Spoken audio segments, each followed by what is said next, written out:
Doc, buenas tardes. Pero no se escucha. Doc, disculpe, ¿ahí me escucha? Doc, le quería comentar algo.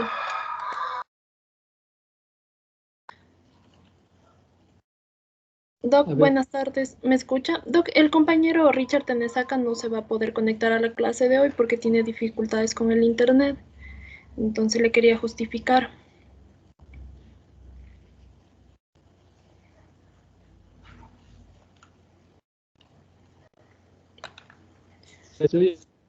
Al final, cualquier cosa entonces. A ver si Ya vamos listo, Doc. con Diana. Gracias.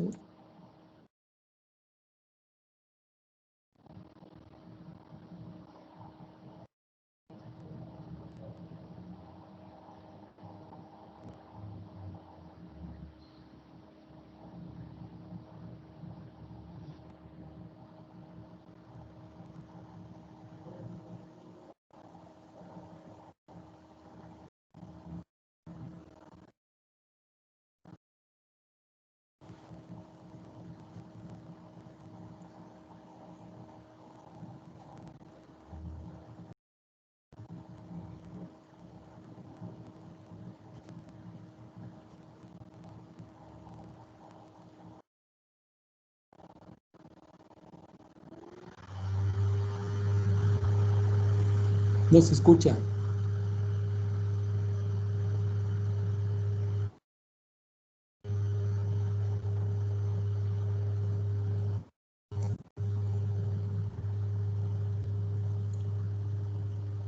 ¿Qué fue, Diana?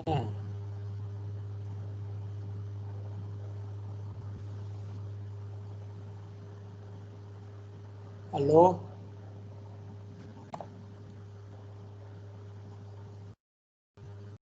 ¿Qué fue, Diana? No sé si me escuchan ahí. Diana Ayala. ¿Me escuchan ahí? Ahí ya se te escucha este. No se me escucha nada. No, Antes tenías no se apagado el escuchaba. Ahí sí, bien, sí, por favor. Perdón. Ya. Bueno, creo que nos quedamos en lo que van a ser trastornos de la función motora y sensorial y de reflejos que van a ser a nivel cardiovascular, gastrointestinal, genitourinario y sudomotor. Además de esto, también termorregulación y endocrinos. Entonces, aquí podemos ver las manifestaciones que son, primero, pupilar, que va a ser la miosis o la mala adaptación a la oscuridad, cardiovascular, la taquicardia en reposo, hipotensión ortostática, muerte súbita por arritmia maligna, gastrointestinal, lo que son la gastroparesia diabética, la enteropatía diabética y la hipomotilidad colónica. En lo que es urogenital o geniturinario, la cistopatía diabética, la disfunción eréctil o sexual en mujeres. Además de eso tenemos la disfunción pseudomotora, también sudomotor, que va a ser la hipohidrosis y la anhidrosis distal, y la insensibilidad a la hipoglucemia, que va a ser la ausencia de los síntomas adrenérgicos con hipoglucemias. Esto va a dar lo que es la neuroglucopenia y también va a haber una disminución en la respuesta hormonal a lo que es la hipoglucemia. Ya, Doc, eso era todo. Bueno, entonces como ven hay varios órganos afectados, ¿no? Que pueden ser graves como muerte súbita, arritmias malignas, taquicardias, arritmias, todo eso, ¿no? Incluso puede afectar la sudoración que se altera. Hay, por ejemplo, en los miembros superiores empieza a sudar mucho, en los inferiores no suda nada. Todas estas alteraciones del sistema simpático, sistema geniturinario muy afectado, la vejiga neurógena, retenciones, con infecciones, la impotencia, todo esto.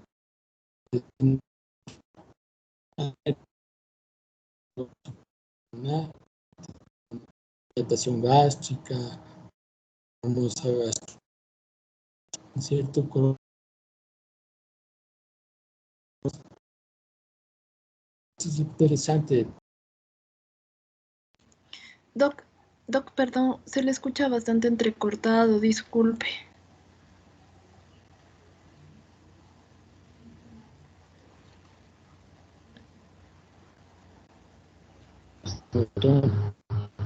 Doc, perdón, no lo Entonces, escuchamos. sigamos con el tratamiento, entonces. Sigamos con el tratamiento. María Emilia. Sí, la compañera María Emilia Baume. Vamos, sí, Doc, yo explico acerca de las complicaciones agudas de la diabetes mellitus. Complicaciones, ya, perfecto. Ya vamos, síganos. ¿Se me escucha ahí? Sí. Sí, se te escucha. Ya, entonces, doctor, compañeros, a continuación voy a presentar las complicaciones agudas que se presentan en la diabetes mellitus. Son 3, pero voy a iniciar con la hipoglucemia. Entonces, la hipoglucemia se define como cualquier episodio que cursa con una concentración plasmática de glucosa disminuida. Queda sintomatología común. Según la ADA nos dice que puede ser un valor menor a 70 miligramos por decilitro. La hipoglucemia en sí se va a dar debido a que los valores de glucosa que abandonan el torrente sanguíneo son mucho mayores a los que ingresan al mismo. Y la manera más eficaz de constatar que los episodios que tiene un paciente se relacionan con la hipoglucemia va a ser a partir de la tríada de Whipple. Esta tríada consta de signos y síntomas característicos de la hipoglucemia, los exámenes que revelen una glucosa disminuida y las manifestaciones que vayan a ceder tras una ingesta adecuada de glucosa. La hipoglucemia en sí. El factor causante principal de la hipoglucemia va a ser la iatrogenia, es decir, el tratamiento que va a ser administrado a los pacientes ya sea con diabetes mellitus tipo 1 o tipo 2, pero con mayor frecuencia en los pacientes con diabetes mellitus tipo 1, puesto que las insulinas, las sulfonilurias y las glinidas tienen más frecuencia a predisponer hacia una hipoglucemia, en tanto que la metformina, que es uno de los fármacos más recetados en la diabetes mellitus tipo 2, no tiene tanta frecuencia de desarrollarlo. Sin embargo, cuando se halla en combinación con otros hipoglicemiantes, podría aumentar este riesgo para desarrollar hipoglucemia. Los pacientes con con diabetes mellitus tipo 2 tienen una media de presentar 2 casos por semana de episodios de hipoglucemia y entre 1 a 2 casos graves al año. Entre el 6 y el 10% de los pacientes con diabetes mellitus tipo 1 pueden fallecer por hipoglucemia. Y también los pacientes con diabetes mellitus tipo 2, pero insulino dependientes. Estos pacientes, además, su población ha aumentado drásticamente durante los últimos años, entre un 20 a 50% más en relación a los pacientes con diabetes mellitus tipo 1, y es por eso que ahora se ve muchos más casos de hipoglucemia también en estos pacientes. La clasificación de la hipoglucemia va desde una pseudohipoglucemia, una probable hipoglucemia sintomática, hipoglucemia asintomática, hipoglucemia sintomática documentada y por último la hipoglucemia grave, donde el paciente va a requerir ayuda de terceras personas. La fisiopatología de la contrarregulación de la glucosa en la diabetes. Primero voy a hablar un poco de la fisiología normal en un paciente que no padece de diabetes y cómo contrarregula este proceso de hipoglucemia que se da en el diario vivir en sí. Entonces, partiendo de la disminución de la glucosa, va a disminuir la insulina, aumentando el glucagón y también aumentando la respuesta de la adrenalina. Todo ello va a llevar a un mecanismo o a un reflejo para la ingesta de carbohidratos por parte de las neuronas del sistema simpático y así contrarrestar esta hipoglucemia que está pasando el individuo. Este esquema también nos lo explica un poco mejor. Entonces, partiendo de la glucosa arterial disminuida, esta va a efectuar su acción tanto en el páncreas como en el cerebro. En el páncreas disminuyendo la insulina y aumentando el glucagón, y en el cerebro aumentando a través de la hipófisis, aumentando la hormona del crecimiento y con ello estimulando la corteza suprarrenal para el aumento de cortisol. Además, también puede ejercer su acción sobre la médula suprarrenal, aumentando la adrenalina, y sobre las neuronas postganglionares simpáticas, aumentando tanto la noradrenalina como la acetilcolina. La adrenalina y la noradrenalina están encargadas de disminuir la eliminación de glucosa y aumentando la gluconeogénesis, para con ello aumentar la glucosa arterial, la gluconeogénesis sobre todo a nivel de los riñones y del hígado, aumentando la producción de glucosa y con ello la glucosa arterial. En tanto que la noradrenalina y la acetilcolina están encargadas de los síntomas característicos que presentan estos pacientes, como ya habíamos dicho, el mecanismo por el cual el paciente ingiere alimentos y con eso aumenta los niveles de glucosa arterial y aumenta la producción de la misma.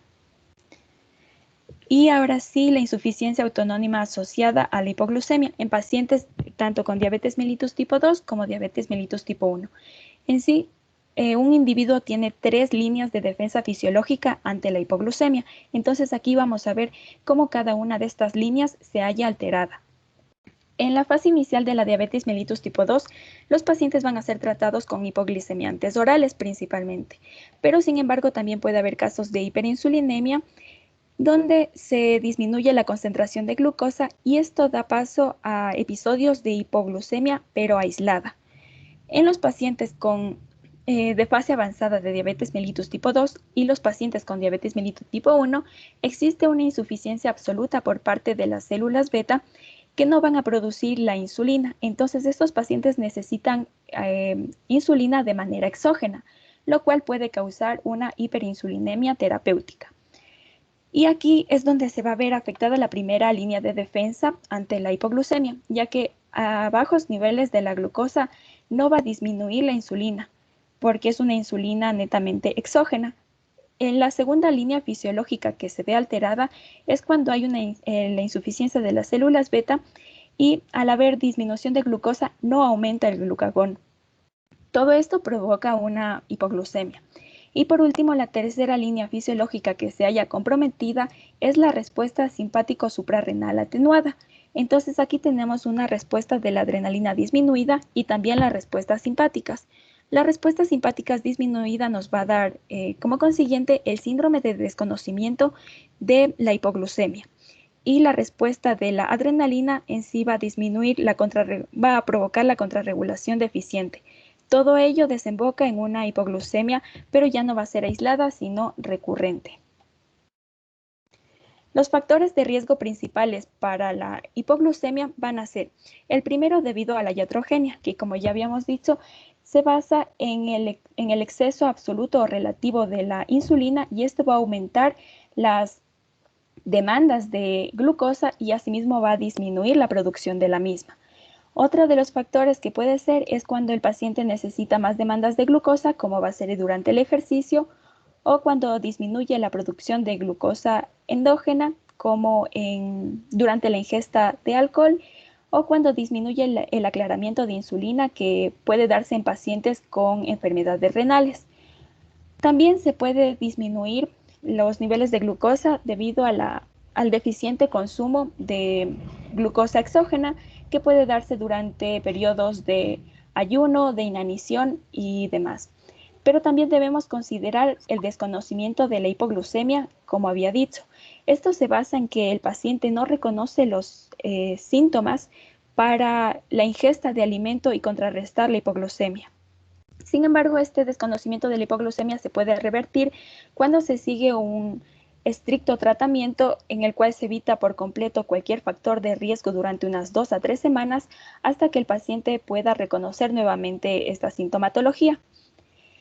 La clínica en sí empieza con los síntomas autonómicos que según Greenspan nos dice que es cuando los valores de glucemia se sitúan por menor de 54 miligramos por decilitro y se pueden dividir en simpáticos y parasimpáticos.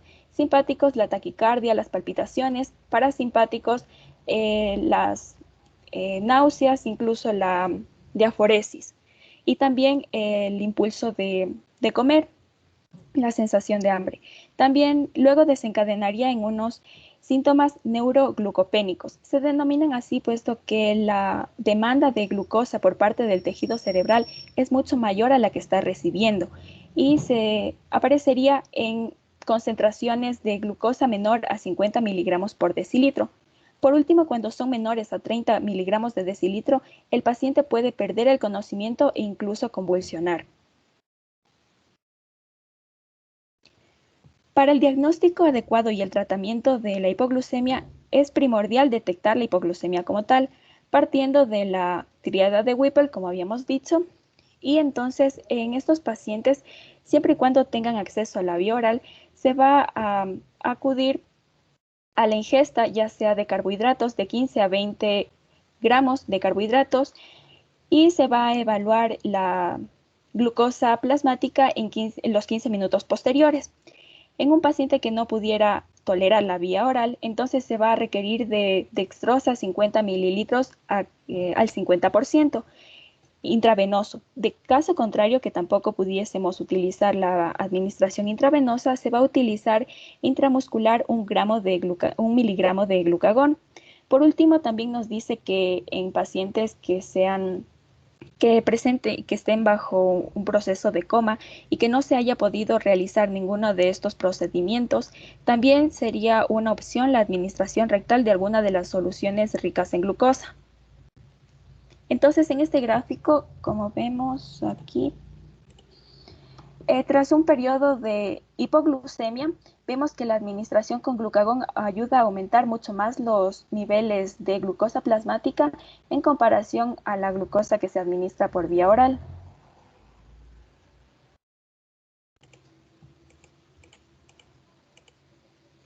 La prevención de la hipoglucemia se va a basar primero en evaluar el problema bajo las mediciones controladas de la glucosa. El tratamiento es importante que sea autocontrolado, la automonitorización y se basa en la educación del paciente, los factores de riesgo que debe prevenir y la conducta que debe seguir. Los factores de riesgo también que podrían desencadenarlo, como ya habíamos dicho, es la falta de reconocimiento de la hipoglucemia, que se va a revertir con unas 2 a 3 semanas de prevención absoluta de los factores de riesgo.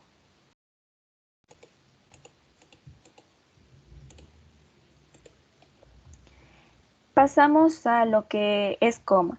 El coma en sí es una emergencia médica grave que requiere la evaluación inmediata de... A ver, María Emilia, una cosa nada más.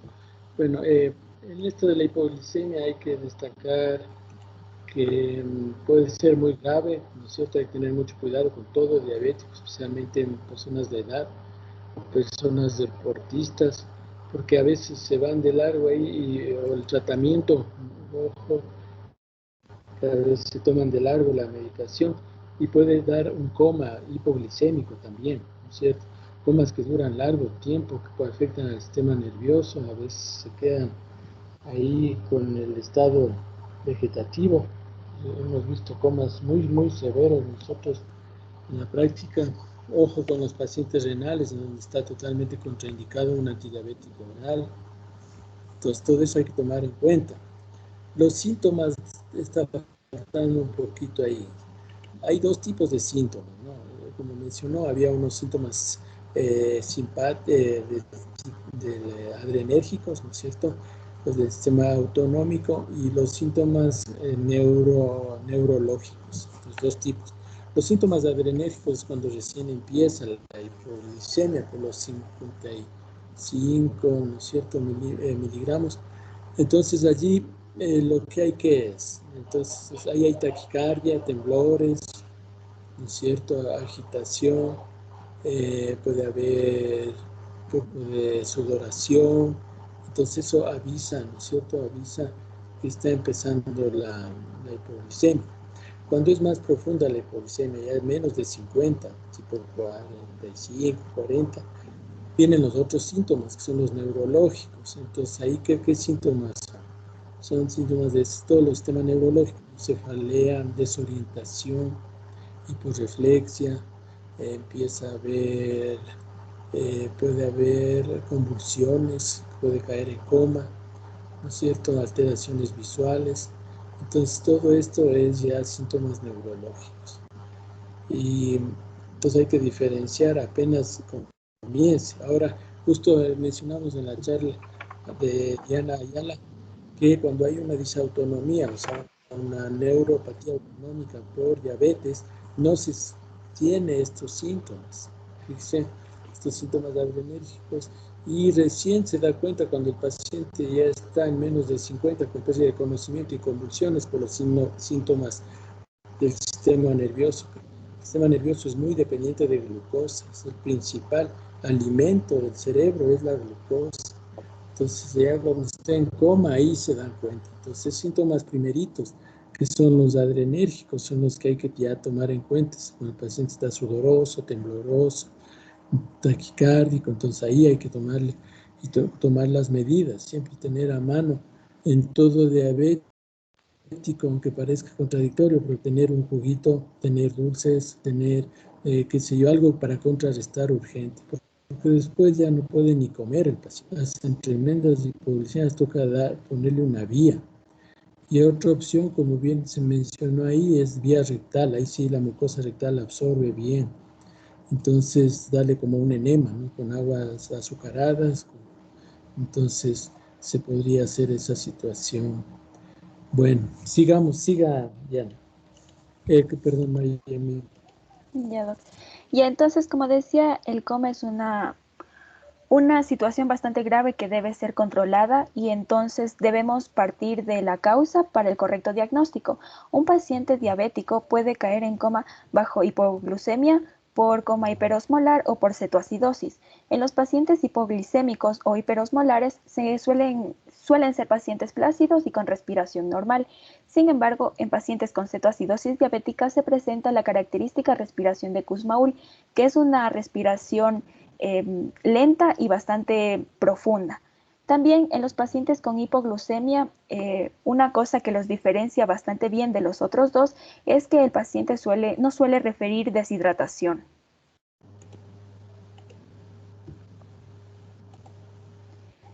Entonces empezaré con la cetoacidosis. La cetoacidosis es una de las causas más frecuentes de complicaciones agudas en la diabetes mellitus tipo 1. Esto se debe al aumento de las demandas de insulina que presenta el paciente por un exceso de la glucosa plasmática, que sobre todo estas demandas aumentan bajo infección, trauma, infarto de miocardio, cirugía, es decir, un estrés bastante notorio. Igual en los pacientes con diabetes mellitus tipo 2, aunque en pacientes con diabetes mellitus tipo 1 es más frecuente, también se presenta en la tipo 2, pero con mayor frecuencia cuando los pacientes están en sepsis o en cirugía mayor. Se presenta la cetoacidosis en 5 a 8 casos anualmente por cada 1000 pacientes que padezcan diabetes mellitus tipo 1 y la principal causa para desarrollar esto va a ser la educación inadecuada y el incumplimiento de los tratamientos que deban seguir los pacientes. Igual, la fisiopatología va a ir desde una insuficiente insulina, que esta va a aumentar las hormonas contrarrestantes que van a ser el glucagón, el cortisol, la hormona del crecimiento, y entonces este descenso de la proporción entre la insulina y el glucagón va a aumentar la gluconeogénesis, la glucogénesis, la gluconeogénesis y la cetogénesis. Además, se va a ver afectado el transportador de glucosa 4, que transporta la captación, la glucosa hacia las células musculares y entonces no se produce un adecuado metabolismo intracelular de este azúcar. Es entonces así que va a actuar tanto a nivel de las células musculares, de las células grasas y todo ello va a producir un aumento de los aminoácidos, del glicerol y de los ácidos grasos. Los ácidos grasos en sí no va a existir una correcta oxidación de los mismos y esto va a llevar a al proceso de cetogénesis. Entonces todo esto va a aumentar la producción tanto de cetonas como de glucosa. Las cetonas en sí, en pH fisiológico, los cuerpos cetónicos suelen pasar de cetoácidos a ser neutralizados por acción del bicarbonato. Sin embargo, como existe gran cantidad de cetonas circulando, el bicarbonato va a estar completamente saturado y el resto va a pasar a estar libre en su estado como cuerpos cetónicos. Los cuerpos cetónicos van a ser el acetoacetato, el beta-hidroxibutirato y la acetona. El beta-hidroxibutirato es el más sensible para diagnosticar la cetoacidosis diabética, puesto que una de las pruebas que se realiza son las tiras de nitroprusiato y estas van a captar, se realiza con la orina, entonces van a captar el acetoacetato y la acetona y no tanto el beta-hidroxibutirato. Por eso el beta-hidroxibutirato se puede medir de mejor manera plasmático. Entonces, en ausencia de la insulina va a existir una disminución de la utilización de glucosa y cetonas y por eso están en mayor cantidad en el torrente sanguíneo. Y la glucosa plasmática en la cetoacidosis diabética suele situarse en una media de los 500 miligramos por decilitro. Es mucho mayor en el estado hiperosmolar, ya explicaré más adelante. Y aquí encontramos cetonas plasmáticas bastante aumentadas, de 8 a 15 nanomol por litro. Las manifestaciones clínicas suelen ser pacientes que durante meses han desarrollado algunas manifestaciones, sobre todo constitucionales, como la pérdida de peso, pero suelen presentar durante las últimas 24 horas polaquiuria, deshidratación, vómitos. El dolor abdominal es bastante frecuente y este dolor abdominal suele tener que diferenciarse de una pancreatitis, ya que es bastante sensible. También suele presentar, como ya había dicho, deshidratación, taquicardia, hipotensión y la respiración de Kussmaul, que ya había dicho. También debemos tener en cuenta los sucesos desencadenantes que podrían haber causado una cetoacidosis diabética, como por ejemplo el infarto de miocardio, la toma de algunos fármacos, el déficit de la insulina o los tratamientos que se hayan implementado en este paciente, el embarazo y las infecciones. El diagnóstico diferencial se debe plantear con acidosis urémica, cetoacidosis alcohólica, cetosis por inanición, acidosis láctica, sustancias tóxicas y el estado hiperosmolar que vamos a ver ahora. El diagnóstico y tratamiento lo voy a hablar al final de este, puesto que se parecen bastante. Entonces, el estado hiperosmolar y hiperglucémico es más frecuente en pacientes con diabetes mellitus tipo 2, en pacientes de edad bastante avanzada y se caracteriza por la hiperglucemia, por la hiperosmolaridad y la deshidratación sin signos de cetosis. La deshidratación en este caso va a ser mucho más marcada, puesto que en la cetoacidosis diabética un paciente puede perder entre 4 y 6 litros de agua, mientras que en el estado hiperosmolar puede perder entre 7 y 9 litros. Entonces, eso es bastante importante, sobre todo para el tratamiento. La fisiopatología también se va a fundamentar en una disminución de la insulina y un aumento excesivo de la glucosa. Todo esto va a desencadenar una diuresis osmótica que va a disminuir el volumen intravascular y esta disminución del volumen intravascular también se va a dar asociada por la infrecuente aporte de líquidos por parte del paciente. Y una de las características es que no es productora de cetonas como en la cetoacidosis diabética. Ya, entonces la fisiopatología va a ser que a partir de la liberación de la insulina, que es bastante deficiente, entonces va a provocar una hipoinsulinemia. Esto va a actuar sobre las células adiposas para inhibir la lipólisis y con esto también la ausencia de cuerpos cetogénicos. También va a producir una hiperglucemia por la baja actividad de la insulina, que puede causar una deshidratación tanto intra como extracelular y la diuresis osmótica. Todo ello va a desencadenar en una concentración del espacio intracelular neuronal, una contracción, y el coma subsecuente. La clínica se va a parecer bastante, sin embargo, aquí podemos descartar los síntomas como la náusea, el vómito y el dolor abdominal e inclusive la respiración de Kussmaul. Una cosa que me olvidaba decir en la cetoacidosis diabética en la clínica es que los pacientes con la respiración de Kussmaul tienen un leve aliento dulce, por así decirlo, propio de las cetonas. Algunos de los factores precipitantes para desarrollar este estado hiperosmolar va a ser las infecciones, el accidente cerebrovascular, el infarto de miocardio, las quemaduras, porque por medio de las quemaduras se pierde bastante líquido. Algunos fármacos como la fenitoína, glucocorticoides, diuréticos tiacídicos y la falla renal es bastante importante. Entonces, en las anomalías de laboratorio, tanto en los pacientes con cetoacidosis como en estado hiperosmolar, debemos realizar una secuencia. Primero, evaluar la condición cardiorrespiratoria del paciente, luego el estado del volumen, el estado mental y los eventos precipitantes. Algunos de los exámenes de laboratorio que deberíamos pedir en estos pacientes van a ser la glucosa sérica, los electrolitos séricos, un hemograma. El hemograma puede o no, pero suele realizarse mucho para descartar infecciones. La prueba de cetonas en orina, la osmolaridad plasmática, las cetonas séricas y la gasometría arterial. En los hallazgos clínicos aquí he presentado un cuadro que relaciona las diferencias entre cetoacidosis y un estado hiperosmolar. Entonces, la glucosa en la cetoacidosis puede variar desde los 350 a los 500 miligramos por decilitro. Sin embargo, en el estado hiperosmolar va a ser menor a 800, pero puede ir inclusive hasta los 1200 miligramos por decilitro, es decir, aquí es mucho mayor.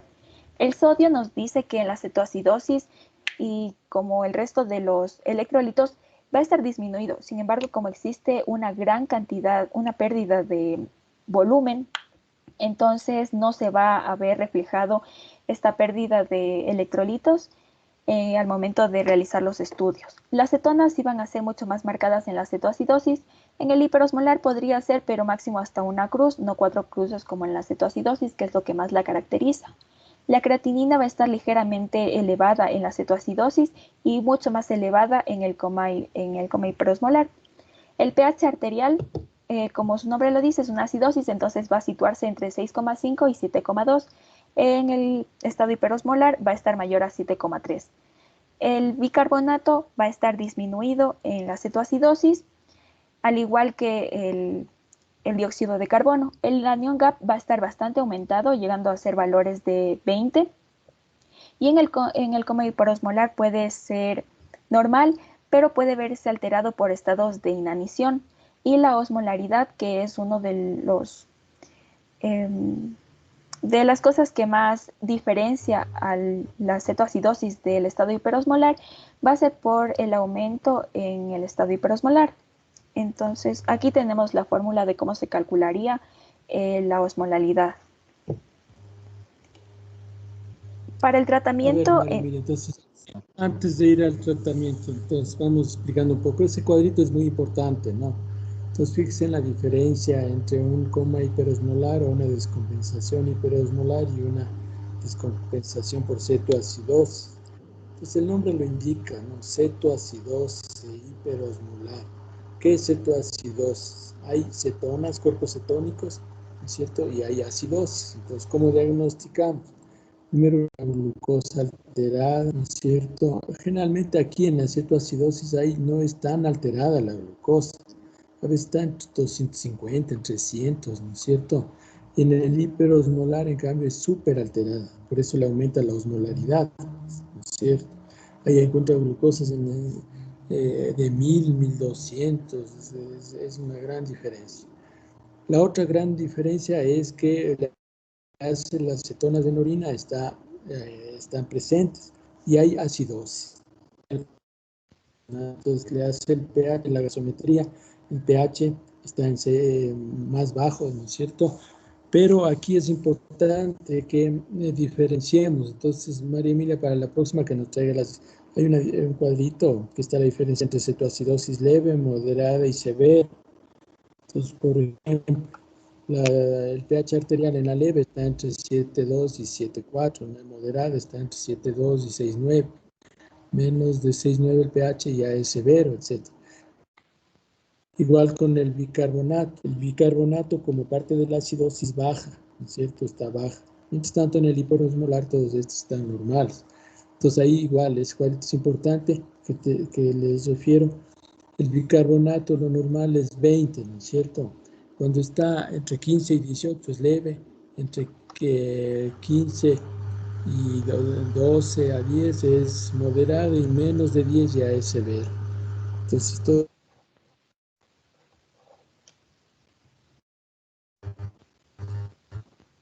el año barato o muy alto cuando hay acidosis alta. La osmolaridad, como ven, es normal. Entonces en el hiperosmolar, ¿qué encontramos? Grandes cantidades de glucosa, gran deshidratación, alteración mucho del estado de conciencia. Y también encontramos la osmolaridad con la fórmula, ¿cierto? La fórmula es muy sencilla, 2 por sodios, ese es el principal. Entonces, mide el sodio sérico y multiplica por 2 y más el potasio. A esto se suma la glucosa sobre 18, que es el peso osmolar, y el BUN sobre 2.8. Y se calcula, ¿cierto? Lo normal es menos de 300, 280, ¿cierto? Entonces, si tiene más de 320, ya habla de una descompensación hiperosmolar. Si no tiene ninguna de estas y solo la glucosa alta, ¿cómo se llama? Descompensación aguda simple. Así de fácil. Entonces, el tratamiento es importante por el tratamiento también, que es muy parecido, pero tiene ciertas diferencias también. Ahora, la otra cosa es por qué razón aparece esto. Esto se debe, como ahí mencionó, a los precipitados.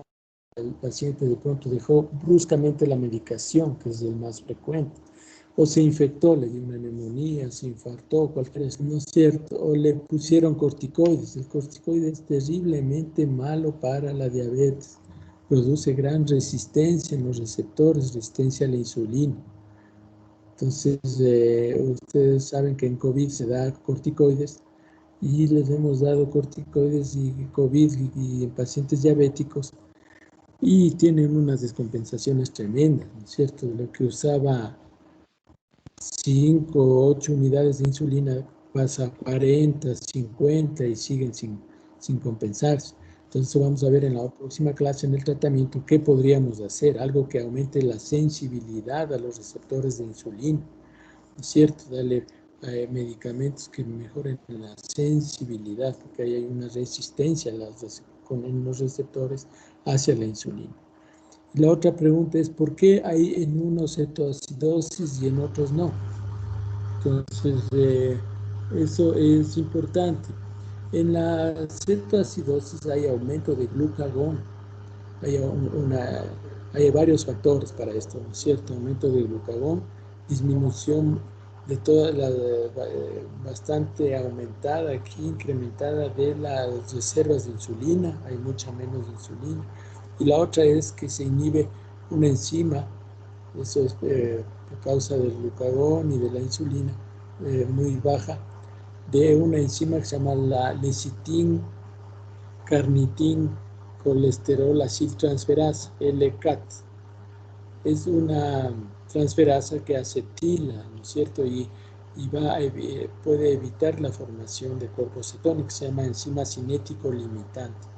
Entonces esta enzima está disminuida y hace que siga aumentando y aumentando los cuerpos cetónicos. Entonces repito, la enzima se llama lecitin lecitin carnitina colesterol aciltransferasa.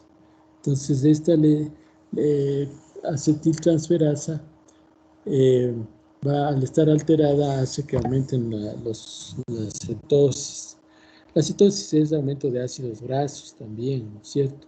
Eso también aumenta la cetosis. Los ácidos grasos son muy malignos, ¿no? Son muy dañinos, ya vimos en las complicaciones, ahí estaban mencionados algunas veces los ácidos grasos. Y dentro de estas dos, ¿cuál tiene más mortalidad, María Emilia? Era el coma hiperosmolar, creo que era. Sí. No es que creo, es el coma hiperosmolar es el que más mortalidad da, porque hay gran deshidratación intracelular, puede haber una hemoconcentración, ¿no es cierto? Y puede haber hipercoagulabilidad también. Es parte del tratamiento, aparte de darle buena hidratación e insulina, en algunos casos hay que dar, ¿qué cosa? Hay que dar anticoagulación profiláctica. El paciente a veces, además de la mortalidad por la deshidratación celular, pueden hacer eventos tromboembólicos, un infarto cerebral, un infarto cardíaco.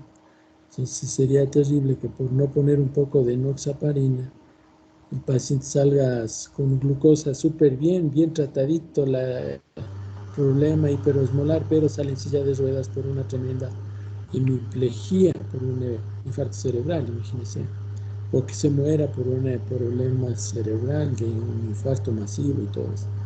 Entonces eso es Es más mortal el hiperosmolar. Mucho ojo con descompensación aguda o complicación aguda que estamos ahorita.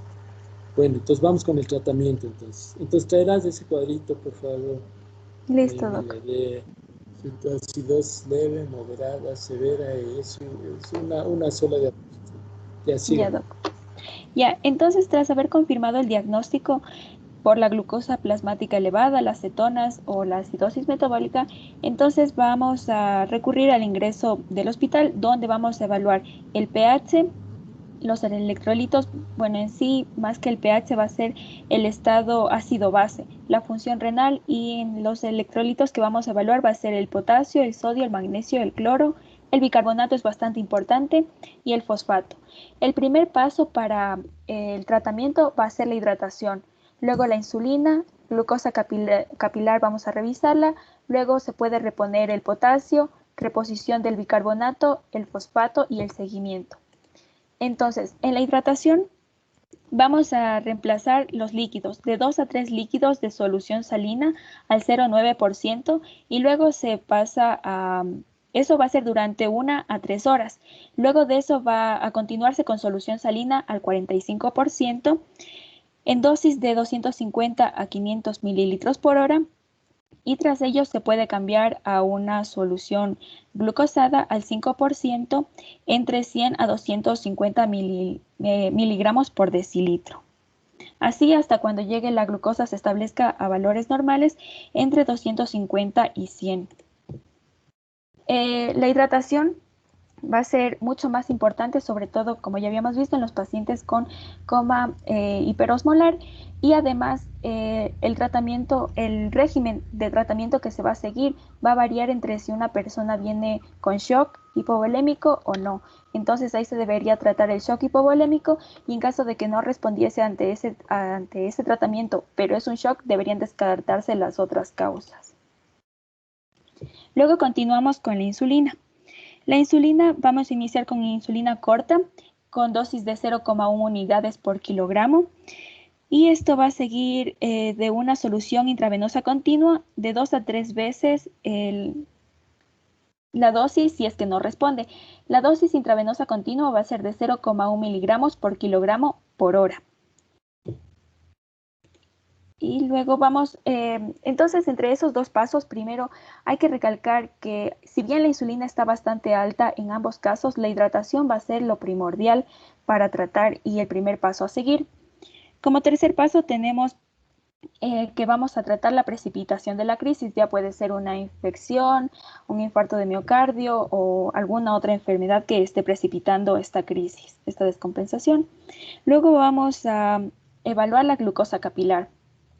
Y esta glucosa capilar vamos a evaluarla cada 1 o 2 horas, y luego tras ello evaluar el desequilibrio aniónico cada 4 horas durante las primeras 24 horas. Después se van a vigilar la presión arterial, el pulso, las respiraciones y egresos e ingresos de líquidos de 1 a 4 horas. Cada 1 a 4 horas. Luego se sigue con la reposición de potasio, y este en sí nos dice que si el potasio es menor entre 5 y 5,2 miliequivalentes por litro, se van a administrar 10 miliequivalentes por hora. Si es menor a 3,5, se va a administrar entre 40 y 80 miliequivalentes por hora, mientras que si es mayor a 5,2 no se necesita reposición. El bicarbonato en sí, la reposición de bicarbonato es bastante controvertida, puesto que en pacientes que tienen el pH mayor a 7 no se recomienda. Esto sobre todo porque paradójicamente la administración de bicarbonato puede causar una acidosis intracelular.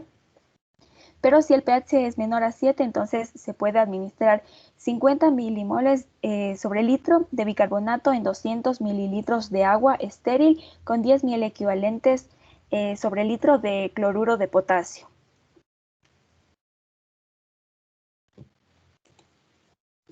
Y el seguimiento. Entonces luego vamos a regular las dosis de insulina. Pueden bajar a dosis de 0,02 a 0,1 unidades por kilogramo por hora, hasta llegar a valores de 150 o 200 miligramos por decilitro. Y después de ello igual se seguirá regulando, incluso hasta los pacientes que ya empiezan a comer normalmente, entonces ya se va a administrar una insulina de acción prolongada. Algunas de las complicaciones, en especial del coma hiperosmolar, va a ser: debemos tratar la hiperglucemia, pero no tan rápido, porque esto podría causar un edema cerebral, una parada respiratoria, síndrome de dificultad respiratoria agudo, tromboembolismo, como lo mencionó el doctor. Entonces debemos controlarla, pero no de una manera tan drástica, sino de a poco. Y también lo que nos decía es que el bicarbonato en sí, el estado ácido-base ya se va a ir regulando a través de la administración de una correcta hidratación y de la insulina. Entonces, en muchos de los casos no va a ser adecuado que se administre bicarbonato en el caso de la cetoacidosis diabética. Y eso es todo. A ver, bueno, vamos, ponle las anteriores, la del tratamiento. Bueno, entonces en el tratamiento es parecido, como ven, ¿no es cierto? En ambos hay que dar buena hidratación, que es lo principal de todo. Y antes que eso, ¿qué hay que tratar la causa? ¿No es cierto? Que es una infección, tratar esa infección, si es un infarto, una neumonía, darle los antibióticos, etcétera, ¿no es cierto? Entonces, primerito la causa. Segundo es hidratarle al paciente. Hay una gran deshidratación, hay que hidratarle bien. Incluso se le da en bolo 1 litro de entrada, deshidrataciones, hiperosmolares, por ejemplo, y seguir hidratando abundantemente, ¿no es cierto? Después se le da 500 en 1 hora, después se le sigue pasando grande hidratación pues, al paciente, ¿no es cierto? Hay un cálculo, eso traerás la próxima, que es el cálculo de agua libre, ¿no es cierto? Es para hipernatremias, eso es en el hiperosmolar. Entonces hay una formulita ahí para ver cuánta agua corporal total le falta al paciente, agua libre le falta y darle mucha hidratación. Importante. A veces con la hidratación baja la glucosa, porque está concentrado, está muy concentrado, se le hidrata y solo con hidratación baja la glucosa bastante.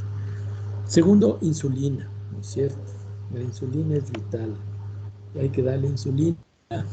Si está muy alta la glucosa, se le hidrata, no baja mucho la insulina en infusión continua, en bomba, 0 a 1 unidades kilos. O sea, una persona de 60, 70 kilos se le dará 6 a 7 unidades por hora.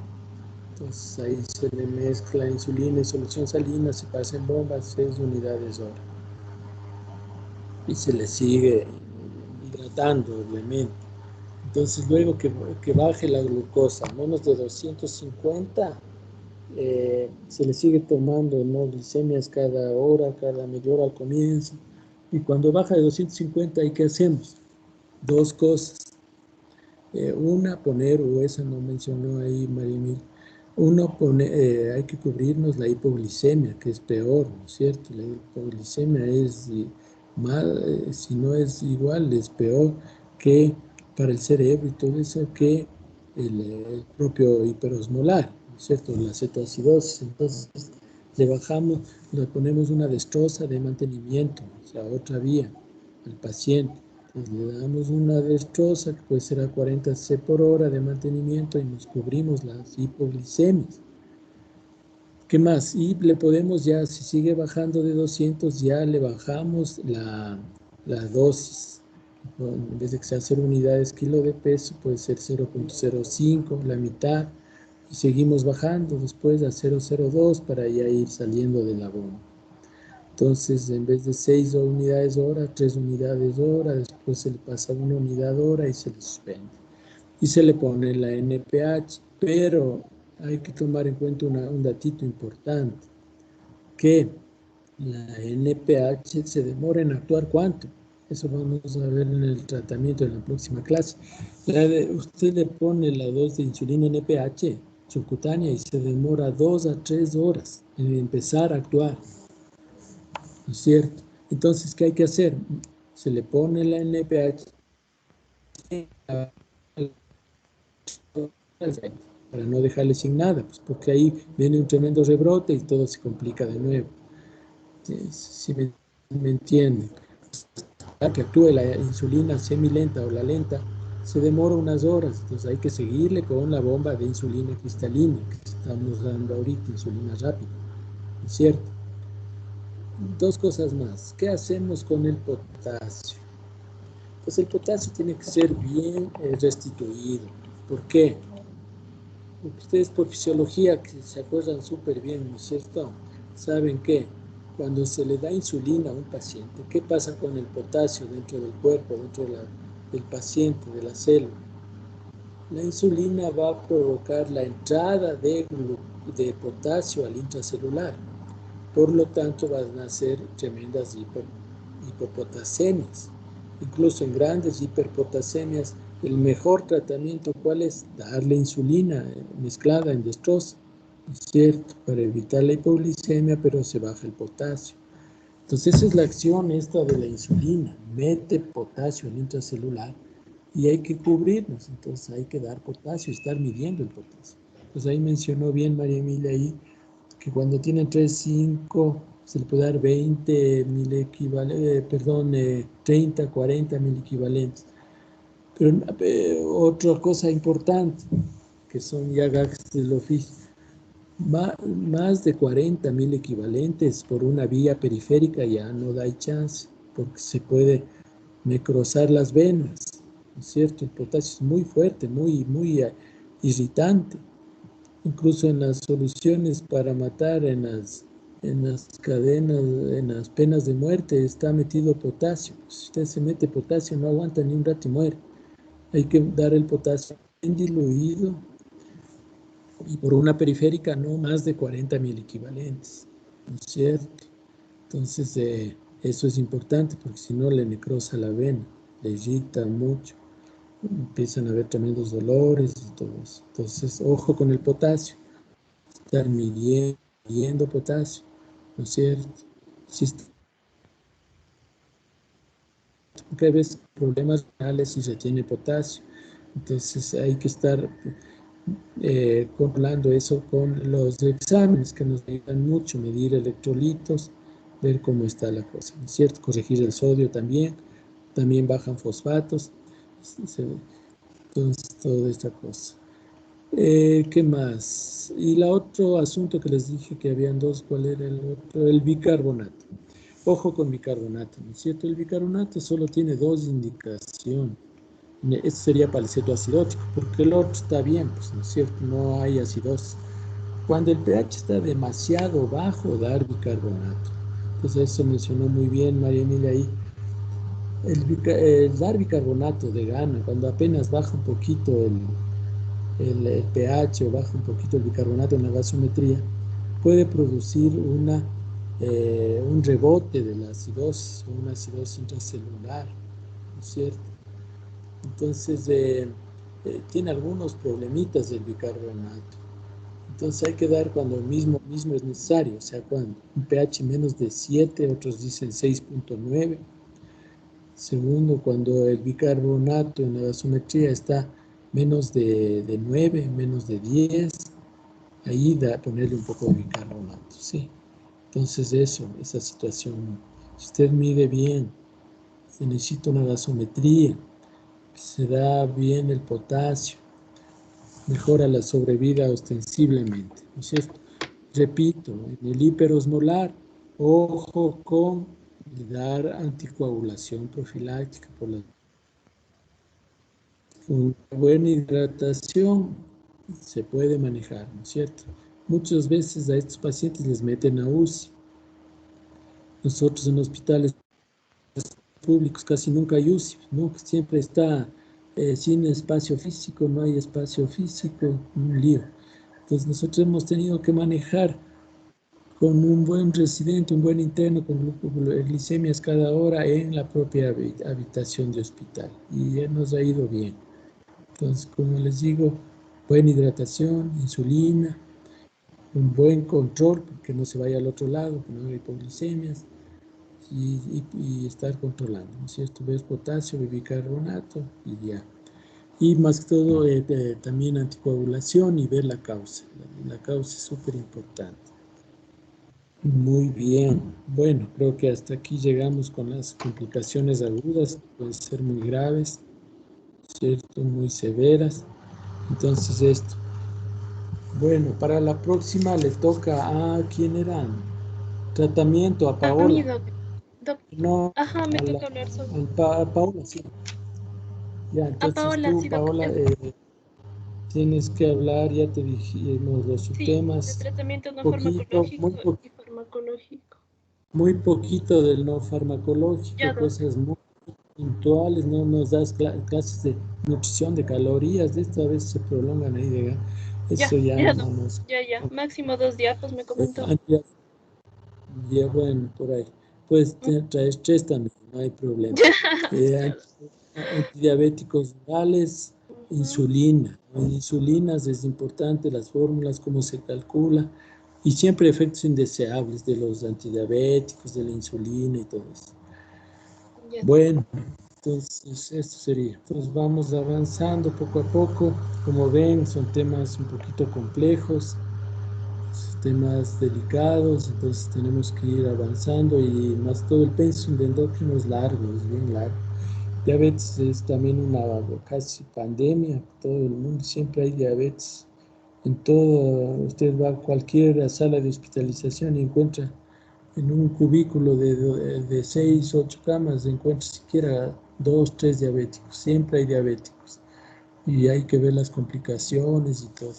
Y ahorita está peor, ahorita está terrible. Ahorita vi en consulta externa del hospital a una paciente, y es así están todos los diabéticos, que no ha recibido la medicación. Claro, todo el mundo está solo en COVID, dedicado al COVID, 100%. Yo no digo que no, pero también no descuidemos el otro lado. Nadie le ha dado la insulina a la paciente. Le digo, hágase ahorita una glucosa, le hace la enfermera, 490, al borde del coma. Y así ha pasado 10 meses. Entonces, imagínense en las complicaciones que ya va a tener la paciente, qué habrá en los ojos, qué habrá en el riñón, ¿no es cierto? Y así están los diabéticos, está una cosa terrible. Entonces, ahorita, tanto como el COVID está matando la falta de control de diabéticos, de infartos, de hipertensos, de tiroides, todas las cosas. Entonces está grave la cosa. Entonces el paciente, educación y no cerrarle las puertas, pues terrible, no darle un frasquito de insulina y que siga poniéndose. Entonces son cosas que están pasando aquí en la salud pública terribles. Bueno, si no hay más novedades, preguntas, entonces quedaríamos ahí, ¿no es cierto? Bueno, cuídense mucho, compañeritos, ya nos vemos entonces el otro miércoles a la misma hora sería, por favor. Mm. A las 2. Doc, Sí, a las 2. No, Doc, lo que sucede es que el doc de fármaco esta semana nos dio libre, pero a partir de la siguiente semana ya tendríamos el horario normal que nosotros tenemos fármaco a la 1 me parece o 2. Estefía, ¿qué hora tenemos fármaco los miércoles? déjame ver. Entonces tendríamos Vamos de 2 a 3. inconveniente, doc. De 2 a 3 tenemos fármaco los miércoles en el horario normal. Chuta. Entonces, bueno, ahí vemos la hora. Ya, doc, ya. Muchas gracias. Ya nos vemos. Ya, hasta luego. Ya, doc. Hasta Yo luego. les- Chao. Hasta luego, Doc.